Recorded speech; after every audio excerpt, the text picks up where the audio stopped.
احمدمسعود د خپلې ډلې تاکتیک بدل کړو. د جبهه مقاومت ډلې مشر احمدمسعود خپل کړنلاره بدله کړه. د جبهه مقاومت ډلې مشر احمدمسعود ویلي دي، موږ ډیرو ته وکتل، هیڅ چا هم را سره مرسته ونه کړه او موږ مرستې ته سخته اړتیا لرو. له ټولو مو غوښتنه دا ده چې موږ سره باید مرسته وکړي. موږ نور دا رقم جګړه ته دوام نشو ورکولی.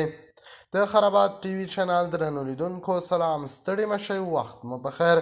هیله لرم چې جوړ او روغ به یې. په سر کې یادونه کوم که خرابات ټي وي چینل مو نوي سبسکرایب کړی، په درنښت سره خرابات ټي وي چینل سبسکرایب کړئ.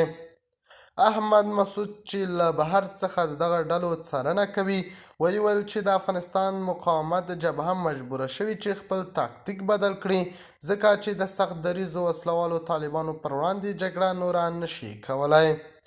هغه د افغانستان د ملي مقاومت د جبهې ځواکونو د شمېر له 1200 څخه تر 4000 ته زیاتېدو ته په اشاره سره وویل، تیر کال مو یوه عملي تګلاره غوره کړې چې هغه چریکي جګړه ده.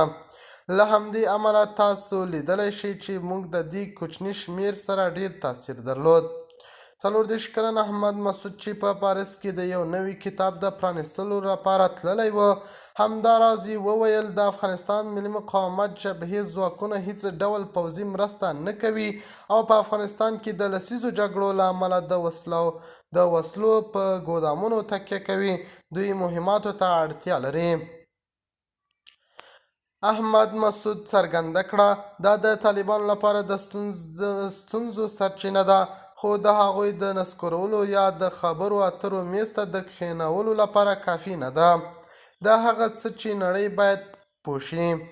د خرابات ټي وي چینل درنو لیدونکو، دا و زموږ ته د مهال چمتو کړی خبر. د الله په امان، تر بیا خیر چارې.